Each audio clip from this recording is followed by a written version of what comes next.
manok. May konting oil na tayo sa chicken skin ng manok. Nakaya ito yung bawang. Kamatis. Sibuyas. Konting asin.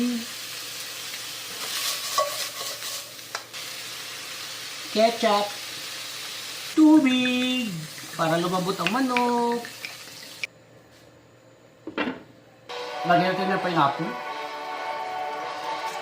Wow! Wow! Ang sarap!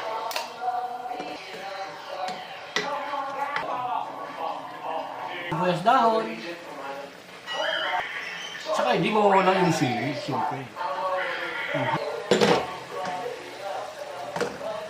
After 5 minutes, kaunta!